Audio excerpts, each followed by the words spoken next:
So the post-NFL draft landscape here. And I'm going to ask you, because you're our insider here on the Gold Mine. You've got your hot takes. You've got some Giants fans riled up. So did I, but mostly you. I want to know who made the biggest upgrades on draft night, and how much does that 2021 outlook improve because of the draft?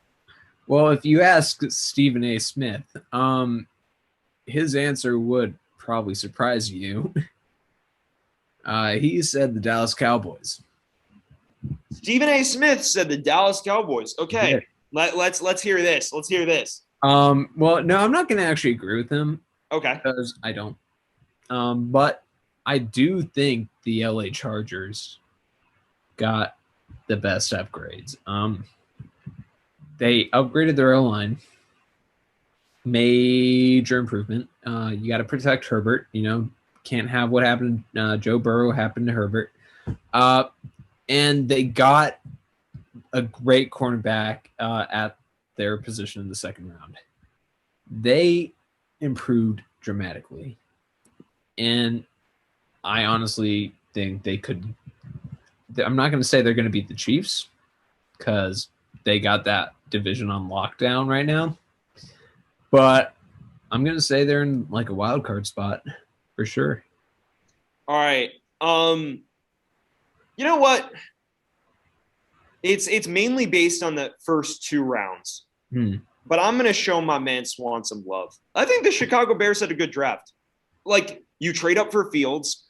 For starters, you totally rip off the Giants, which is incredible. So that gives me bonus points in my head. Well, the Giants ripped off themselves by taking Kadarius Toney when there was like Terrace Marshall and Bateman. Yeah, they screwed themselves over. So I think the Bears, they get a great – first of all, you get a massively good pick in Fields at 11. You trade up for him. That's good value to get Fields at 11 anyway, but then you trade up, great.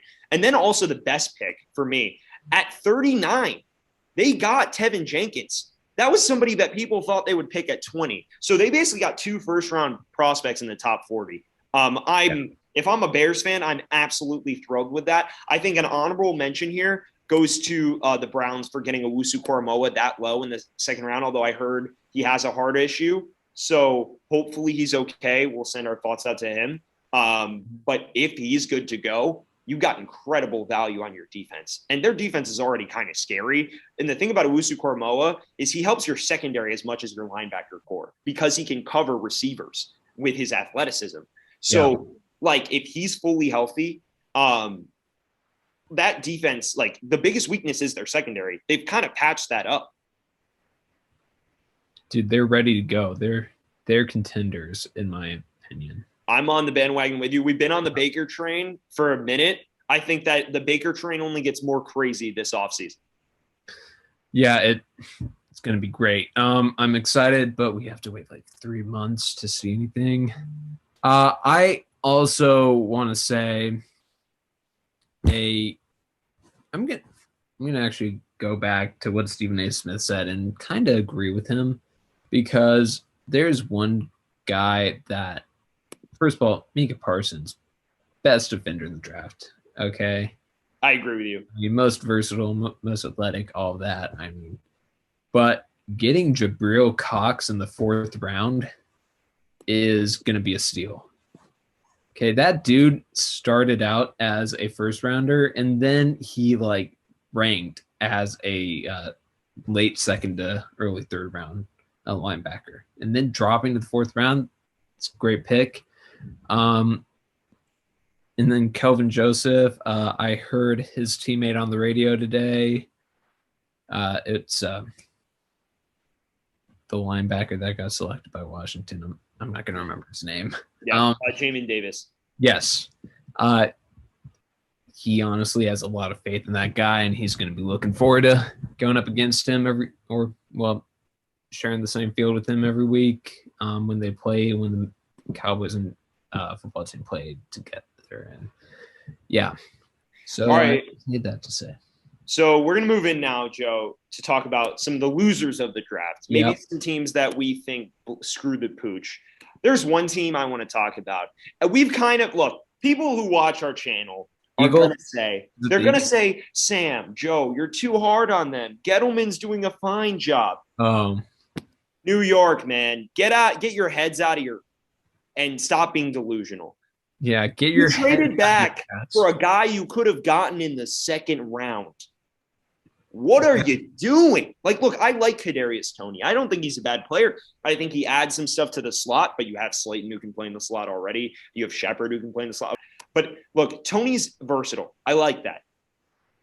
But and Ojulari, I thought was a great pick. I'm not even gonna try to deny that. I think they got phenomenal value on Ojulari. But you look at the rest of the draft, no one really sticks out for me. Like nobody. You got a Big 12 cornerback. You got a running back from Arizona. A lot of guys that you didn't get any picks that people say are struck people as value picks, and you didn't get good value for Toney, in my opinion. Yep. You could have even look, if you're gonna trade to 20 to get a receiver, just traded further down. Like you could have gotten Toney later in the first round. That's my issue. You had one standout pick in Ojulari. A lot of other teams had multiple. Even the Jets. You look at the Jets. I thought trading up for Vera Tucker was a great move. And it was Zach Wilson has a lot of star potential. People say that's a questionable, risky pick at 2, but I think he's got a lot of skills. Joe and I have been high on Zach Wilson since November. I've been high on Zach Wilson. You've been up and down. I fluctuate, but I don't mind it. I think if you think he's your guy, you get him. I think Darnold, it was clear the upside people were talking about wasn't. Look, I don't think it was there. I've been saying I've been low on Darnold for a while. So I don't even fault New York for the Jets for what they did. Maybe you say I'm coming at the Giants too much, but I don't see any value besides Ojulari. Mm-hmm. And I mean, yeah, even Kadarius Toney, not enough value for taking him that high. But yeah, we also, I mean, we've talked about this already, but the Packers just screwed up that draft too. Yeah. So. And I mean, that's just going to lead into just Aaron Rodgers wanting to leave again, and it's just going to be a whole nother conversation later tonight, isn't it? Yeah, and look, I mean, also another thing I want to talk about here, the Saints, man, I just don't know. I mean, they're the end of the first round. They got a guy who had a 3rd round grade on him in Peyton Turner. And then you look down Pete Werner from Ohio State. I don't mind that pick. Adebo, I think, is a good value pick in the 3rd round. Ian Book, I've got questions how his game's going to translate to the NFL. I'm really not fully confident in that at all. I don't know why they took a quarterback, to be honest. I mean, Sean Payton seems really high on a special teams player like Taysom Hill. And also, I mean, look, I don't know. It's you have Winston as well. I just don't see why Ian Book's that. I corrected Winston. Yeah, got laser eye surgery. I just don't know about the Saints class. I think, and maybe I'm being a little too hard on them for their 1st round pick, but you took a defensive end with a 3rd round grade on him. And I don't think there was risk you wouldn't get him in the second. I mean, yeah, they had a late 2nd round pick, but it's a very weird pick. It doesn't make a lot of sense to me. Yeah.